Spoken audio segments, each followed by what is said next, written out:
En agricultura, llegó la hora. José Francisco Lagos, junto con destacados entrevistados y panelistas, debaten los principales temas de la contingencia nacional. Aquí todos tienen opinión porque llegó la hora.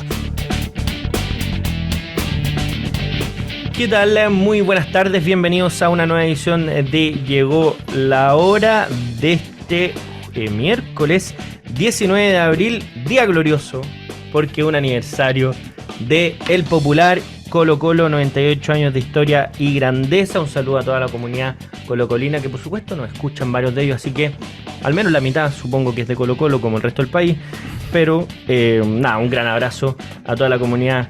Oye, en este panel no estamos metidos, aquí hay 2/3 de chuncho, así que también ahí hay otra parte importante de la población, pero de todas maneras feliz aniversario a José Francisco y a todos los hinchas colocolinos. Muchas gracias. Vamos a aprovechar de presentar a nuestro panel, que ya nos interrumpió, pero bueno, no pasa nada. Juli Samit, exministro chuncho, además chuncho destacado. ¿Qué tal, Julio? Muy contento, muchas gracias José Francisco por la invitación. Además, qué bueno partir con una noticia positiva, porque todos los días escuchamos la radio, leemos el diario y son cosas que te amargan. Por lo menos no es el cumpleaños ideal, pero bueno, de todas maneras, grandes amigos de Colo-Colo. Esto ya parece un matinal de un canal amigo, así que pero bueno. Con Pepe Toro, ¿qué tal, secretario general del PPD? Bienvenido. ¿Cómo está, José Francisco? Un gusto, Julio. Muy bien, muy contento de poder volver a estar con ustedes, así que... Qué bueno. Chuncho también. De la U, por supuesto. Y estábamos hablando justo antes de partir de los colegios, también del liceo de aplicación. Así es. Sí, aquí nos unen hartas cosas. Nos unen hartas cosas. La violencia, los colegios. Las molotov. Digamos que hijos de la educación pública. Eso, el liceo emblemático y el rol que cumplía. Cuando funcionaba. La falta de clases, pero bueno. Y usted puede ser parte de esta conversación a través de nuestras redes sociales, en Twitter, Instagram y TikTok, @llegó la hora 921, o enviarnos un audio a nuestro WhatsApp, el más 569-5304-3903, más 569-5304-3903. Nos envía su opinión y la vamos a estar publicando por la frecuencia de agricultura. Sé que ayer quedamos con algunos audios pendientes, pero hoy día los vamos a estar escuchando al final del programa. Y abramos al tiro los flancos, porque sabemos que hartas cosas están pasando en materia de seguridad. Ya no es lo único que se está tomando la agenda, hay varios temas relacionados directa o indirectamente con otros temas. Se están tramitando medidas de expulsión para los inmigrantes que han entrado ilegalmente. Hay temas relacionados con la salud también. Y un punto importante de los últimos días tiene que ver con la crisis que están enfrentando las ISAPRE y lo que se está haciendo al respecto. Pero una cuestión que al menos a mí me llamó la atención leyendo la prensa del fin de semana, lo comentamos ayer con Cristian Pizarro, el editor del reportaje El Mercurio, pero hay una entrevista entre José Luis Castro del Partido Socialista y Carol Cariola, que un poco reflejan las almas del gobierno, pero es una cuestión que dice Carol Cariola, que respecto a las reglas del uso de la fuerza, porque una de las dudas que había cuando se planteó esta idea era si esto estaba en contra o buscaba enfrentar la ley Naín Retamal o bueno, buscaba simplemente regular este uso de la fuerza, porque la duda era si es que esto queda mal legislado, podría ser un enfrentamiento con la ley Naín Retamal o un retroceso, y al contrario, se quedaba bueno, precisamente iba a regular bien este tema y darle garantías legales a Carabineros. Pero Carol Cariola despeja esa duda y dice que la ley de reglas de uso de la fuerza es precisamente para limitar la acción de la ley Naín Retamal, y eso evidentemente abre un flanco dentro de, cuál es el compromiso verdadero del oficialismo en esta materia. ¿Cómo lo ves tú, Pepe Toro, a propósito de, que parece que aquí hay distintas agendas propias dentro del gobierno que en algún punto ya se están empezando a cruzar más de una vez? A ver, yo entiendo que el proyecto de ley sobre reglas de uso de la fuerza tiene que ver más para servir de manera complementaria al proyecto Naín Retamal. Y esa es como la intención, entiendo, desde el Ejecutivo. Ahora, creo que efectivamente esto es algo que tú lo evidenciaste al comienzo, que tiene que ver con las dos almas, con la manera en que el socialismo democrático trata los temas de seguridad y la importancia que le da, y con la manera que la izquierda y la Prodignidad también trata las materias de seguridad. Ayer esto tiene que haber quedado zanjado en el conclave que ocurrió en Cerro Castillo y en estos acuerdos transversales con el presidente del Senado y el presidente de la Cámara de Diputados de propiciar estos 31 proyectos en materia de seguridad. Así que desde ahí yo aquí hago un llamado en general a las fuerzas de Apruebo y Dignidad a que se ordenen con su propio gobierno a impulsar a aprobar la agenda de seguridad, porque es fundamental hacernos cargo de una temática que hoy día está pendiente. Todos los días tenemos casos de violencia, todos los días tenemos casos de delincuencia y por lo tanto no queda más que apoyar a su propio gobierno, ¿no? No puede ser única y exclusivamente que ellos obtengan los beneficios de las cosas que promueven y no los costos de su propio gobierno. Y hoy día vemos, si uno analiza las encuestas, son los ministros de Apruebo del socialismo democrático quienes estamos asumiendo los costos de una gestión de gobierno. Entonces, bueno, aquí hay que tener consecuencia con el gobierno permanentemente. Y ahí, a propósito de los costos, un costo importante es la popularidad, ¿verdad? Y la aprobación ciudadana, y una de las grandes golpeadas ha sido Carolina Toá. En la encuesta CADEM refleja que ha disminuido un 17% en su aprobación, porque le ha tocado, entre otras cosas, navegar en este campo de indecisión o de declaraciones encontradas. ¿Cómo se ve eso, Julio Isamit, a propósito de cómo Carolina Toá, en un rol que le ha tocado asumir, que además tiene una cartera que es bastante relevante, pero que, bueno, en algún momento ya pareciera que la ciudadanía dejó de tenerle tanta confianza, sobre todo por el último tiempo? Sí, bueno, evidentemente la persona que asume más liderazgo tiene más poder, tiene más responsabilidad, pero también tiene más costos, ¿cierto? Yo personalmente no evalúo tan positivamente la evaluación de la ministra Toá, pero lo que pasa es que cuando tú la comparas con el resto del gabinete, evidentemente la ministra Toá es bien descollante. Y es descollante por a lo menos 3 cosas. Uno, está dispuesto a hacer lo que hay que hacer. O sea, en el fondo se empapó, en términos del Frente Amplio, está habitando el cargo de la manera que corresponde. Es decir, ella es la ministra del Interior y Seguridad Pública. Ahora, ¿toma decisiones que tú puedes estar en desacuerdo cuando se retiró de una comisión legislativa? No, pero ¿sabes qué? Incluso ese acto le da cierta dignidad a su rol ministerial. ¿Sabes que yo tengo nada más que hacer aquí? Me voy, soy la ministra del Interior. Y la ministra del Interior tiene ese rol primus inter pares, ¿cierto? Y por tanto, ella ha habitado el cargo. Segundo, asume los costos sola, porque esta es una batalla que es la batalla más importante de los chilenos. El presidente de la República se dedica única y exclusivamente a decir frases grandilocuentes que van a perseguir a los delincuentes como perros, que andan en la mañana y se acuestan en la noche pensando en la delincuencia, en el crimen, bla, bla, bla. A la hora de los que hubo indulta a delincuentes, le da lo mismo todo lo que está pasando. Pero ¿quién asume la responsabilidad del cargo, la responsabilidad del gobierno? La ministra Toá. Y los otros ministros se sumergen para solo aparecer cuando hay temas populares. Por ejemplo, los ministros pueden dedicarse en una tarima a ponerse a bailar para celebrar las 40 horas, pero son los mismos ministros que no hacen punto de prensa a la hora de hablar de seguridad. Yo lo digo especialmente a propósito del rol de los voceros. La vocera de gobierno es una persona que representa la posición institucional del gobierno en todos los temas, no solo en los temas populares. Y la tentación permanente de cualquier vocero es siempre solamente dar las buenas noticias y que las malas noticias los de los ministerios sectoriales. El punto es que la ministra del Interior no es una ministra sectorial. Ella es la jefa de gabinete. Y va a ser bien sincero, en un gobierno con las complejidades que tiene a propósito del Frente Amplio y del Partido Comunista, la ministra del Interior es mucho más que una ministra del Interior. Es una persona que está dando sustento, estabilidad. Y a mí lo que me preocupa es que los dos ministros que dan más estabilidad al gobierno, que es el ministro de Hacienda y la ministra del Interior, están cada día más debilitados. Uno por la contundente derrota a una mala reforma tributaria y otra por los temas de seguridad. Y lo tercero y último es que uno no ve por dónde puede mejorar esto. O sea, ¿acaso se vienen buenas noticias en materia de seguridad? Es difícil que eso pase y por tanto la ministra del Interior lo tiene ahí muy, muy complejo.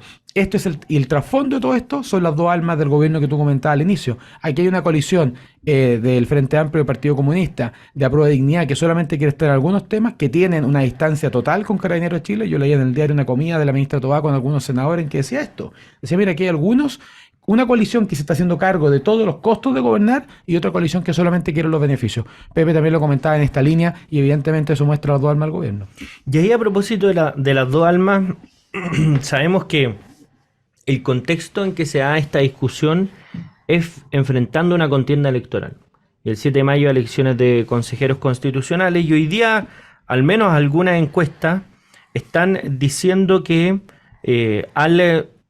a Apruebo y Dignidad al Partido Socialista le estaría yendo mejor que al socialismo democrático. Lo que a veces al menos es contraproducente respecto a la señal que se está dando hacia la ciudadanía, donde pareciera que el socialismo democrático debiera tener un rol mayor en el rumbo del gobierno, precisamente porque está defendiendo causas más demandadas por la ciudadanía.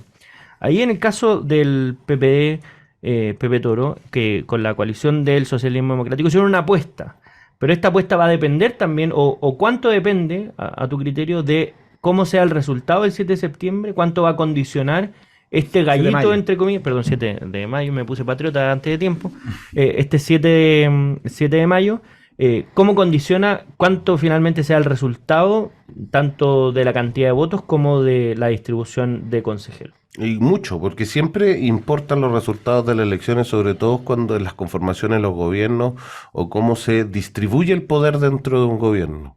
Y en esta apuesta que nosotros hicimos por la convicción de que teníamos que tener un espacio de centro izquierda, un espacio que no tuviera complejo en hablar en temas de seguridad, en temas de crecimiento económico, de inversión, de desarrollo, y por lo tanto, cómo nos vaya va a importar a cómo va a ocurrir la distribución dentro del gobierno y la influencia que uno u otro sector tiene dentro del gobierno. Ahora, nosotros nunca hemos planteado que vamos a sacar más votos que la lista de Apruebo Dignidad. Nos encantaría, pero es muy difícil. Allá son 7 u 8 partidos, competir contra 3, claramente es más difícil, ¿no? Pero creo que vamos a tener y esperamos tener un buen resultado en las diferentes regiones del país donde llevamos candidatos y en especial en la metropolitana con Natalia Pergentili. Y eso para nosotros es fundamental porque marca un punto de inflexión al gobierno.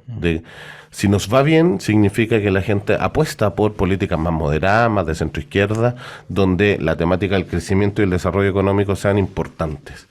En cambio, si no tenemos un buen resultado, va a tender a tratar de llevar al gobierno una izquierdización que finalmente no tiene mucho sentido para la realidad hoy día nacional. Claro, ahí la tentación podría ser que si es que a la lista de Apruebo Dignidad más el Partido Socialista le da mejor, es un incentivo decir, mira, tenemos que hablarle al mundo más de izquierda que está yendo a votar por nosotros, en vez de este apoyo que es más condicional, entre comillas condicional, que ha dado el socialismo democrático, y además que tiene más relación con lo que el resto de la ciudadanía le está exigiendo al gobierno. Entonces es una posición bien incómoda. ¿Cómo, a tu juicio, Julio Samit, se empieza a desarmar este nudo? Bueno, yo soy bien escéptico de que un resultado electoral pueda impactar en la línea del gobierno, porque yo creo que el resultado electoral más contundente que el del 4 de septiembre es difícil tener o revisar en la historia electoral de Chile. O sea, cuando una opción determinada, el rechazo a un mal borrador constitucional, gana en hombres y mujeres, en cada tramo etario, en cada región del país, en todas las capitales regionales, gana en todas las comunas salvo 7 o 9 comunas. O sea, ¿qué triunfo más contundente puede ser el del rechazo el 4 de septiembre? Y aún así, el gobierno no cambió el rumbo. O sea, y por eso yo soy escéptico respecto al impacto de los resultados electorales en un gobierno como este. En cualquier otro gobierno, la verdad es que pueden acomodarse mejor. Pero en un gobierno tan ideologizado como el del presidente Boric, con un corazoncito tan a la izquierda, yo soy escéptico en un resultado electoral que por de pronto va a ser más matizado que el del 4 de septiembre. El 4 de septiembre hubo casi 8 millones de votos por el rechazo, 62% de los votos. Hoy día ese 62% va a estar dividido, ¿cierto? Va a estar dividido entre el voto de republicanos, entre el voto de Chile Vamos, y va a estar dividido entre parte de la izquierda, que también está por cambio, pero distinto a lo que impulsa el Frente Amplio y el Partido Comunista. Entonces, si ese impacto tan contundente no generó un cambio de actitud en el gobierno del presidente Boric, un cambio de rumbo y no solo de ritmo, como planteó el presidente Boric, yo dificulto que el del 4 de mayo el 7 de mayo pueda tener ese impacto. Ahora, dicho eso, a mí lo que me preocupa es que poco a poco se va configurando, y esa lógica de querer hablarle a tu electorado, tú puedes hablarle a tu electorado en la lógica electoral, puedes hablarle a tu electorado en la lógica parlamentaria, en un sistema proporcional, en que, mire, yo con el 10% de los votos soy electo diputado. Ahí hemos tenido candidatos que se han cambiado de religión, que se han cambiado todo con tal de hablarle a un nicho. O sea, hayan católicos que se convertían en evangélicos. Aquí hay personas que dicen, mire, yo me declaro evangélico pinochetista y saco el 5% y soy electo diputado o senador en cualquier región. Como en la décima, ¿no? Como en la décima. Pero bueno, independiente de eso, Yo creo que una cosa es lo que los parlamentarios digan para ser electos y lo que el gobierno diga para ser electo o lo que el presidente de la República diga mientras es presidente de la República. Y yo creo que es importante huir de la lógica de los tercios. Cuando tú vas a la Plaza de la Constitución, José Francisco, ves 3 grandes estatuas, a Frei Montalva, a Allende y el presidente Jorge Alessandri. Cuando ves a los 3 presidentes representan los 3 tercios, pero también representan lo peor de la historia política chilena del siglo XX, o parte de ese declive democrático, no sé si lo peor, pero parte de esa división que terminó incubando las crisis que todos tuvimos que lamentar años después. Bueno, esa lógica de tercios. O sea, el presidente gobierna para todos los chilenos, es el jefe de Estado, es el jefe de gobierno. Y si los chilenos le dicen de manera tan contundente algo, debería asimilarlo, debería aquilatarlo de una mejor manera. Y yo dificulto que el 4 de septiembre genere ese impacto en el gobierno del presidente Boric. 7 de mayo, de nuevo. 7 de mayo, perdón. Yo tengo un punto ahí, que es lo que Dale, dice Pepe, Julio. Yo Toro. creo que si el resultado del rechazo sí cambió la lógica del gobierno, porque ingresa Carolina Toá, ingresa parte del socialismo democrático al corazón político de la moneda. Eso no hubiera ocurrido si no hubiese estado el resultado del 5 de septiembre. Porque teníamos un gobierno que tenía una tesis establecida de anillo, una tesis de superioridad moral, en fin. Y Bueno, los círculos concéntricos. Los círculos concéntricos, 3, 4 anillos, y dejemos a los partidos como el mío al último. Pero eso cambia, ingresa Carolina Toá como ministra del Interior, porque yo creo que el presidente entiende que hay una señal de mayor centro político y de mayor socialdemocracia, que muchos de sus autoridades o de los mandos medios todavía no lo entiendan. Es un problema del gobierno, ¿no? Y el problema de ese gobierno es que las 2 coaliciones todavía no logran cuajar bien, no logran trabajar bien, y por tanto esto ha sido como con force permanentemente. Y por lo tanto yo creo que sí va a haber cambios después del resultado de la elección, porque es lógico que lo haya, ¿no? Hay que ver cuánto vamos a seguir, digo, la centroizquierda y la izquierda, que estamos dentro del gobierno, en el 38%, o va a haber un cambio superior. Vamos a llegar al 40, 42, 45. Esas son cosas y son intrigas que el resultado de la elección nos va a dar. Y eso también va a medir cuánto pesa cada partido dentro del gobierno. El PS, el PPD, Convergencia Social, el partido del presidente, ¿pesan lo mismo electoralmente hablando? Y esa es una medición que vamos a tener el día 7 de mayo. No solo cuánto saquemos, ¿no? Porque eso también tiene que ver con otras condiciones. Y ahí es donde yo tengo un gran miedo del resultado en los extremos políticos y en la excesiva polarización que existe. Porque este es un proceso que está hecho para dialogar y para llegar a acuerdos. Por eso los expertos están empatados entre los bloques, por eso la lógica de tener 3/5, la lógica senatorial, donde uno ve en el Senado, a pesar de que a mucha gente no le guste, pero uno ve una lógica donde el diálogo y el interés superior por Chile está por sobre otras cosas. Y por tanto es posible llegar a acuerdos. Y lo que nosotros tenemos que tener en este proceso constitucional es algo parecido. Es que todos los sectores salgamos de las trincheras y nos coloquemos de acuerdo para tener una nueva constitución que nos dé cabida a todos, que sea minimalista y que permita a todos los gobiernos ejecutar sus planes de gobierno. Y ahí, ¿cómo se ve, a propósito de lo que dice Pepe, Julio, que si uno mira la foto un poco más general, claro, el sistema electoral ahora está matizado porque hay menos cupo a repartir, como en el Senado, pero el sistema electoral en sí mismo apunta a hablarle a sus nichos, ¿verdad? Que es el gran problema que viene arrastrando nuestro país desde hace mucho tiempo, es un problema de gobernabilidad. Pero a la vez vemos que es un escenario de discusión constitucional donde es posible llegar a acuerdo con personas que uno no llegaría necesariamente a acuerdo en lógica parlamentaria, porque los temas deberían ser más generales. Y además vemos que el presidente se atrincheró en el proceso anterior en un proyecto que rechazó la mayoría de los chilenos. Entonces, todos esos factores, ¿cómo van a influir a tu juicio en lo que viene ahora del 7 de mayo? Hoy estamos mal con las fechas, Sí. perdón. Pero oye, ojalá que el CERVEL dé más avisos más oficiales que las 3 fechas distintas que hemos dicho nosotros, pero algunas cosas quizás de análisis de lo que ha pasado en el último tiempo a propósito del sistema electoral.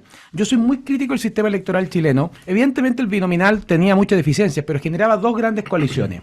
Y eso te puede gustar o no, pero es un modelo institucional, es un modelo de desarrollo. Después el país optó por otro modelo institucional, que es un modelo proporcional con mucho número, el binominal también es proporcional, pero con más número de diputados de cupo a repartir.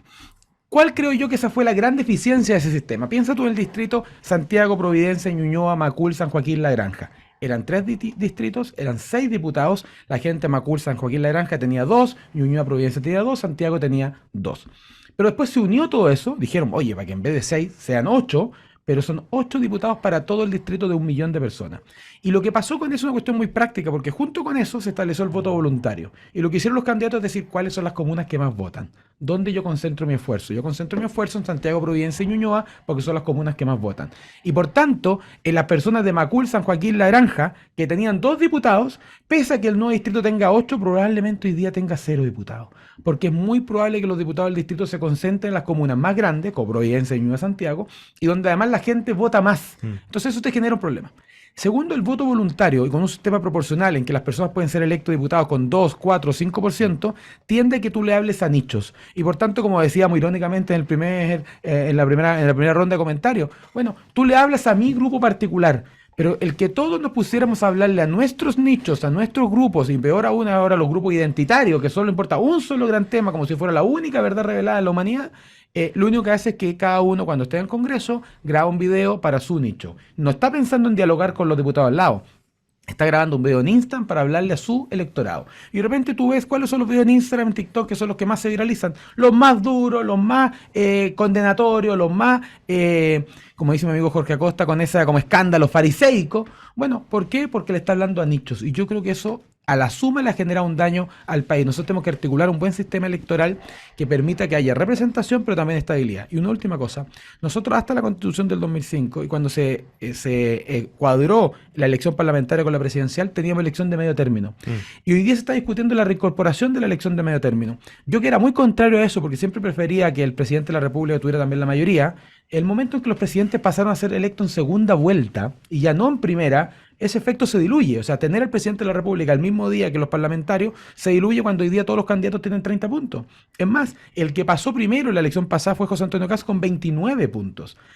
Creo que ¿cuáles son dos malas ideas? Una que dice la elección parlamentaria va a ser la segunda vuelta. Creo que eso es un error porque tú estás reduciendo las posibilidades de influencia de los candidatos presidenciales solo a 2 opciones y que no necesariamente son la tuya. Yo voto en segunda vuelta a veces por gente que no me convence tanto, pero quizás voto en contra de otro. Y así lo hemos visto quizás en las últimas elecciones. Yo creo que la elección de medio término no es tan mala idea y quizá podría volver a institucionalizarse porque te permite una válvula de escape en momentos de crisis. En el sistema parlamentario español, cuando hay una crisis cae el gobierno, pero no cae la Constitución, no cae las instituciones, no cae la estructura. Nosotros tuvimos una crisis enorme el 2019 como gobierno y quizás si hubiese habido elección parlamentaria, eso hubiese descomprimido el ambiente de manera tal que no hubiese sido necesario la violencia en las calles, el quiebre institucional respecto a la Constitución y hubiésemos tenido una discusión más razonable. Pero el descontento popular se canalizó a través del voto y no a través de la violencia callejera. Bueno, muy buen punto. Nos tenemos que ir a una pausa. Estamos conversando con Julio Isamit, exministro, director de contenido de Res Pública, académico de la Universidad de San Sebastián, y Pepe Toro, abogado, secretario general del Partido por la Democracia. Nos vamos a una breve pausa y ya volvemos a nuestra conversación de día miércoles. Ya estamos de vuelta en esta edición de Llegó la Hora, conversando con nuestro panel de día miércoles. Y antes de continuar, vamos a saludar a quienes hacen posible este programa, porque empresas de seguridad hay muchas, pero para cuidar tu negocio solo vas a querer la que te dé más confianza. Aire Security, con más de 20 años de experiencia en servicios de guardia de seguridad y soluciones tecnológicas para brindarte la tranquilidad que necesitas. Contáctanos a través de nuestra página web a www.airesecurity.cl. No dejes la seguridad de tu negocio cualquiera, confía en los mejores. Aire Security. ¿Y a quién no le gustaría ganar un dinero extra? Con el depósito a plazo online de Consorcio puedes ganar intereses invirtiendo fácil y además 100% online en UF o en pesos. Conoce más en consorcio.cl. Y estamos conversando con nuestro panel, con Julio Isamit y con Pepe Toro, y habíamos dejado un tema planteado que era las dificultades que presentaba, o los desafíos más bien, para ponerlo en términos positivos, los desafíos que planteaba el sistema electoral, porque hoy, en esta elección, nos vamos a enfrentar a un nuevo sistema electoral, porque el voto obligatorio, que lo habíamos visto para el plebiscito, nunca había sido aplicado en Chile, al menos desde el retorno a la democracia, en una elección proporcional. No en estas condiciones. No en estas condiciones, con inscripción automática y voto obligatorio. Y eso debería ser, ya están todos sacando las cuentas y dicen, porque este es un panel que jugar, pero bueno, este dato lo tengo, estaría dispuesto a apostar por esto, pero bueno. No, estábamos todos buscando el error, así ya que... A ver, ¿dónde está? ¿Dónde está? Si miren, un gallo que se equivoca en las fechas no es confiable para este tipo de información. Un abogado que venga aquí a decirme ahora los datos, no, ya esto es... No, pero inscripción automática auto obligatoria no la hemos visto aún en un sistema proporcional. Así es. Y lo que dicen los estudios que debería pasar en esta lógica es que se apunte más a la moderación. Y uno ve la franja que ese ha sido el espíritu, y hay algunos excesos que uno dice, mira, el Partido Comunista ya parece como partido laudi o republicano en algunas franjas, pero... Claro, nunca he visto tantas banderas y copillos juntos. O sea, ni para el 18, ni para el 18 veo tanto. Pero... Y una baliza carabinero, no sé, a mí me encanta la creatividad.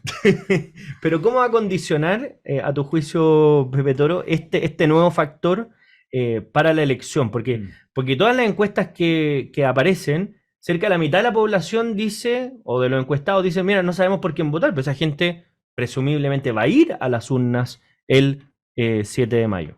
Y tiene que ir porque si no la van a multar. Tal cual. Digamos, ¿no? Esto es un escenario completamente nuevo y distinto, y que nadie tiene, y no se puede predecir su resultado. Uno puede tener cierta guía con las encuestas, ¿no?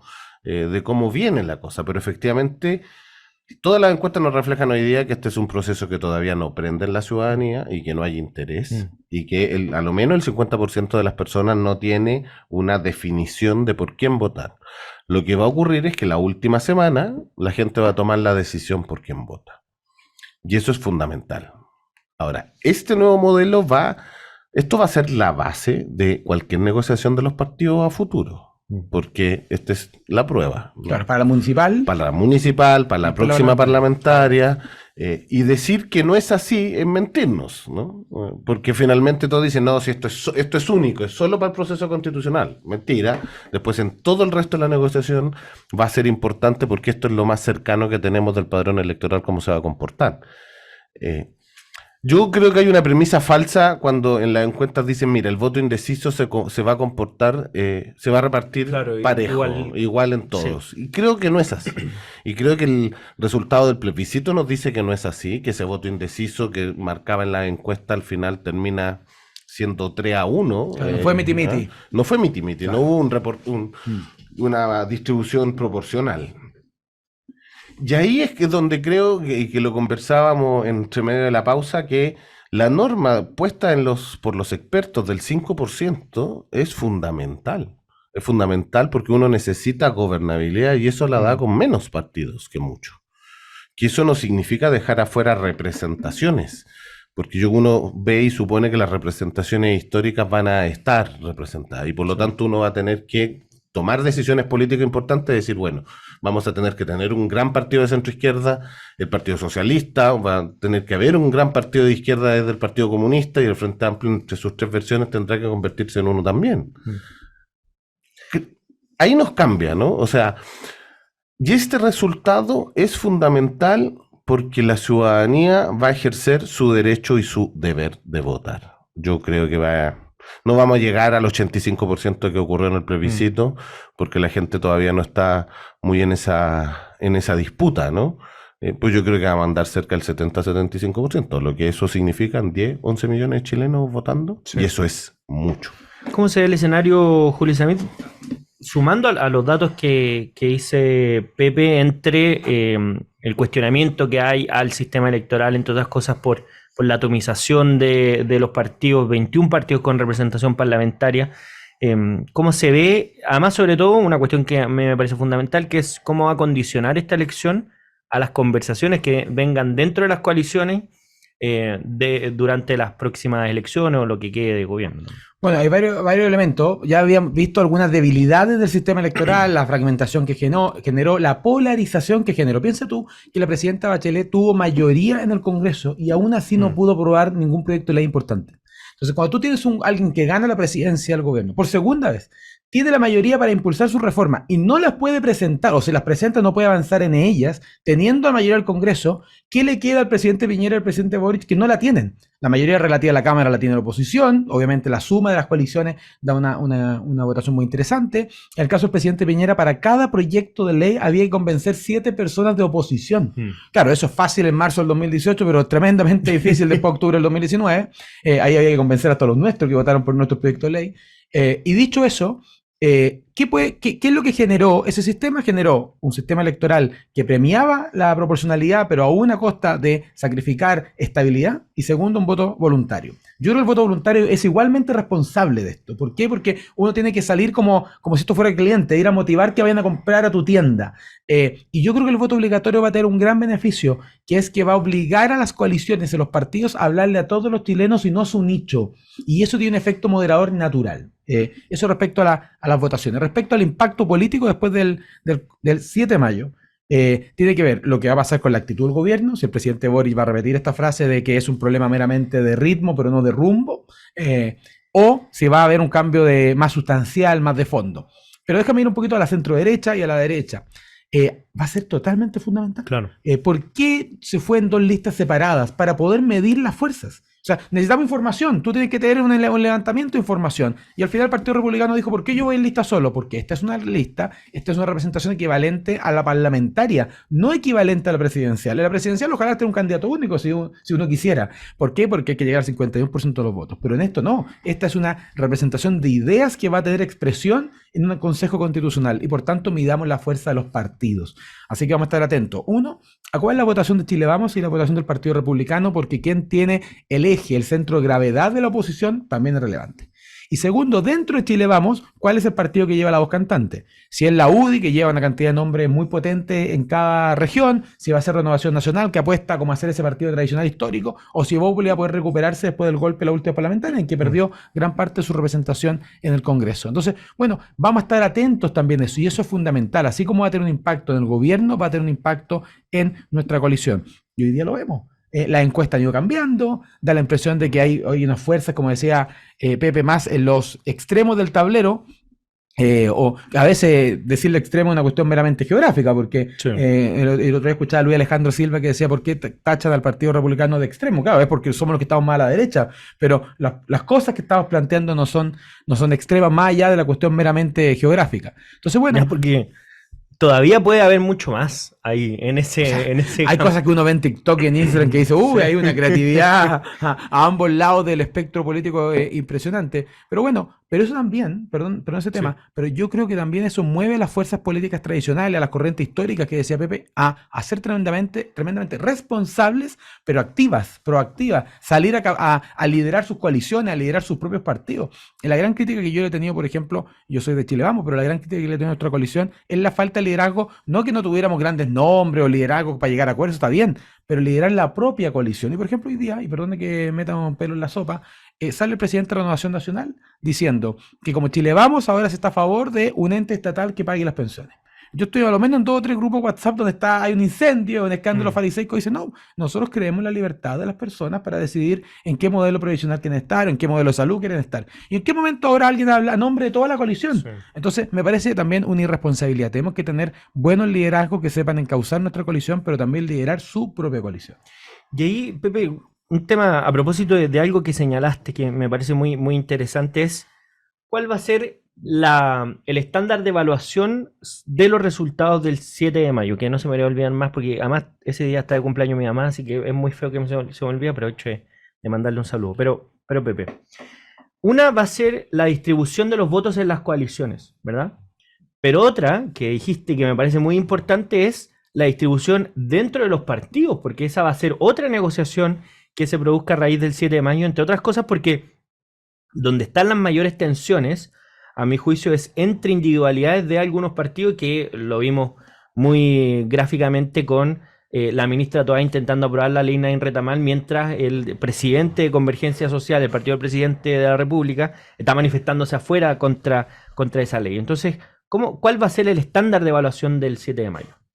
Yo creo que tiene que ver con los votos que cada partido obtiene, con la representación que tiene, con también criterios que son de cuántos tenías antes en el proceso anterior y cuántos tienes hoy. Eso también importa. ¿Ah? Importa porque también... Oye, ahí la democracia cristiana tiene una posibilidad de crecimiento enorme. ¡Completo! Oye, pero mira, sacan si dos eso- y duplicaron la representación. Si eso lo conversábamos con Alberto Undurraga, que ellos sacaron 1, por lo tanto sacan 1 hoy día y tienen más de lo que tenían en el proceso anterior. Nosotros teníamos 3 en el proceso ¿Tres? anterior. 3. Hoy día sacamos 1, me iguala, proporcionalmente hablando, pero yo tengo más influencia porque además tengo 3 expertos Claro. y un miembro del Tribunal de Admisibilidad. Digo, por lo tanto, con 2 para mí es un muy buen resultado individual del PPD. Y sobre eso, yo ahí... Es un buen punto, porque la gente que nos escucha, se elige los 55 y no se eligen 155. No, se como eligen la pasada. 50. 50, perdón, y no como 155 como la pasada. Así es. No como la vez pasada son 50, es mucho menor, se eligen por región, no por distrito, eso es muy importante contarlo, y por lo tanto, el candidato de Alhué es el mismo candidato de Las Condes de Providencia, Claro. de cada una de las listas. Yo aquí, saliéndome de como mi espacio político, yo espero que a la centro derecha le vaya bien, a Chile Vamos le vaya bien, y espero que a la lista Todos por Chile le vaya bien. Porque creo que un espacio de acuerdos entre estas dos coaliciones es completamente posible. Y es lo que uno necesita en términos de la moderación. ¿Ah? Y creo que eso es el Chile que tenemos que pensar para adelante. ¿Cómo logramos que los centros políticos, la centro izquierda, la centro derecha, cambie y salga de esta lógica del apruebo rechazo, salga de la lógica de la dictadura y sea capaz de pensar en que es posible llegar a acuerdos mucho más fácil, ¿no? Porque han existido, todos los gobiernos que hemos tenido desde la recuperación de la democracia han sido gobiernos de moderación completa. Ninguno de un proceso refundacional, y por lo tanto es importante que eso lo sigamos manteniendo, porque a Chile le fue bien y cambió y crecimos y nuestros números son completamente distintos del país del 90 al que hoy día tenemos, y creo que tenemos que recuperar esa senda.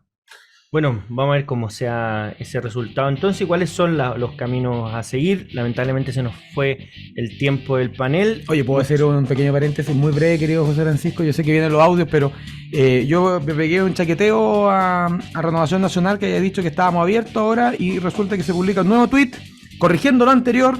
Renovación Nacional jamás aceptará un monopolio estatal que administre los fondos de los trabajadores. Los trabajadores son dueños de sus ahorros previsionales, son heredables y tienen derecho a elegir quiénes se lo administran. Hubo un pequeño cambio de opinión en pocos minutos, pero me alegro que se vuelva a nuestra idea y nuestro principio en esta materia, porque dentro de la centro derecha creemos que las personas tienen derecho a elegir, y es malo que de repente gente por la liebre de su propia opinión personal respecto a temas tan fundamentales en nuestro ideario y para la vida de las personas.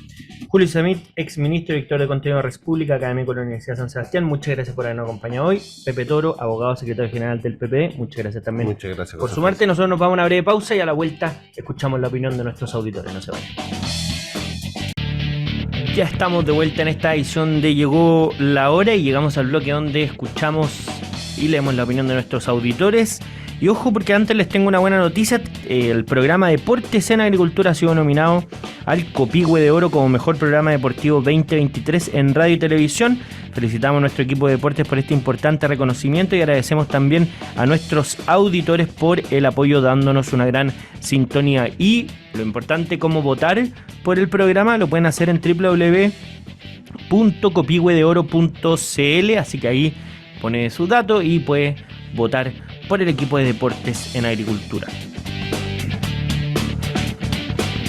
Y tener una cuenta vista que te paga intereses solo por tener saldo en ella es posible. Conoce la nueva cuenta más de Banco Consorcio y empieza a ganar un 11,75% de interés anual por tu saldo. Solicita tu cuenta más en consorcio.cl. Inscríbete en Forum, una iniciativa del Instituto Res Publica, y recibe información actualizada sobre el proceso constitucional directamente a tu WhatsApp o correo electrónico. Más información en www.respublica.cl/forum. Y ya tenemos audios de nuestros auditores. Vamos con el primero. Vamos, José Francisco, mi nombre es Renato Navarro y con respecto a tu pregunta sobre el plan del gobierno de calles sin violencia, si acaso esta disminuirá la violencia en las calles, yo creo que no tendrá resultado. Ya está aprobado que copar las calles para evitar que se produzcan los asaltos no es posible. Es demasiada la extensión. Lo que hay que hacer es empoderar a carabineros, que estos puedan actuar sin la restricción que le impone hoy las garantías y el garanticismo y toda una justicia que piensa más en el delincuente que en la víctima. Gracias. Bueno, Renato, muchas gracias. Estamos escuchando los audios que algunos creo que eran pendientes ayer, pero a mi juicio la pregunta sigue viva, porque 22 comunas de la región metropolitana serán parte del plan Calle Sin Violencia, iniciativa del gobierno que busca aumentar los efectivos policiales en zonas que acumulan más del 60% de los homicidios en la vía pública. ¿Qué te parece esta medida? Es la pregunta que le hicimos a nuestros auditores. Vamos con otra opinión. Hola, José Francisco Cristian de Concón. Respecto a este plan de calle sin violencia que presenta el gobierno, creo que es totalmente insuficiente, no va a dar resultados. Y es básicamente porque se produce una dicotomía absoluta de cubrir las calles con carabineros versus las reglas de uso de la fuerza que está promoviendo justamente el Ejecutivo, que es dejar sin herramientas a carabineros para poder combatir la delincuencia. La sensación de inseguridad que hoy día vivimos es tremendamente grande, producto justamente del narcoterrorismo, el terrorismo en el caso de la macrozona sur y de la delincuencia propiamente tal. Por lo tanto, vemos claramente que aquí es solamente una parafernalia más de esta administración estatal. Y también que esto sea llevado solamente a las 22 comunas de la región metropolitana demuestra que hay una clara falta de visión estratégica, porque la delincuencia, el terrorismo y el narcoterrorismo está solamente en la región metropolitana, está a lo largo del país. Saludos. Bueno, Cristian, muchas gracias por ese comentario, me parece muy atingente, sobre todo el tema de concentrar todos los esfuerzos en la región metropolitana. Es verdad que ahí vive más gente, pero hay un problema también en varias regiones del país. ¿Tenemos otra opinión? Buenas tardes, don José Francisco. Hola, Patricia Castro. Creo que la medida es muy poca. En todo el país existe violencia. Debería ser aplicada en todo el país, no solamente en 22 comunas. Se necesita más cobertura. Gracias. Bueno, gracias Patricia por ese comentario. La misma línea, Cristian, de Concón, a propósito de cómo hay que también ponerle énfasis en la región, en las regiones más bien. ¿Tenemos otra opinión? Buenas tardes, José Francisco, Omar Rojas de Talca. Mira, el plan que ha puesto el gobierno, Calle Sin Violencia, de partida ya fracasó, porque el gobierno dejó en libertad a delincuentes y más encima le está pagando mensualmente una cantidad de dinero que muchos chilenos que se sacan la ñoña trabajando todo el mes quisieran tener. Segundo, el gobierno apoya la delincuencia. Entonces, ¿de qué plan seguro hablan? Además, Chile es solo Santiago. ¿Qué pasa con regiones? ¿Qué pasa con el resto de las comunas de Chile? Es que esta gente solamente hace populismo por las elecciones. Ellos lo único que quieren es obtener votos con estas medidas populistas, que al fin y al cabo no surten ningún efecto, porque por otro lado, los jueces que son del lado de ellos están dejando en libertad a los delincuentes. Que tengan buena tarde. Muchas gracias, Omar, por esa opinión, y alcanzamos a escuchar una más. Buenas tardes, don José Francisco. Ante la pregunta si a intervenir 22 comunas en Santiago, si la violencia irá a disminuir, no tendrá ningún resultado, porque no es solamente con intervenir barrio o comuna. Aquí hay que hacer un cambio total, pero un cambio bueno, no los cambios que quiere hacer Boris. Hay que terminar con los jueces de garantía.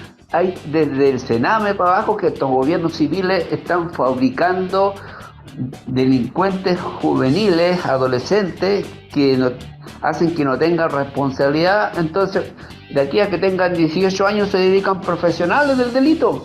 Y los cabros pueden ser millonarios vendiendo droga. Entonces es una cosa de mayor magnitud que hay que hacer un cambio total pero positivo, y este gobierno no va a ser nunca capaz de hacerlo porque no son inteligentes y no son capaces. Muchas gracias, Lorenzo Soto. Lorenzo, muchas gracias por ese comentario, y a todos quienes nos enviaron sus opiniones por nuestras redes sociales, Twitter, Instagram, TikTok, también a los que participaron en nuestro canal de YouTube. Nosotros estamos llegando al final de esta edición de Llegó la Hora. Sigan en compañía de Radio Agricultura y nosotros nos vemos mañana a las 9 de la mañana en Directo al Grano y a las 7 de la tarde nuevamente en Llegó la Hora. Nos vemos. Chau. En Agricultura fue Llegó la Hora con José Francisco Lagos. Producción Doris Mora.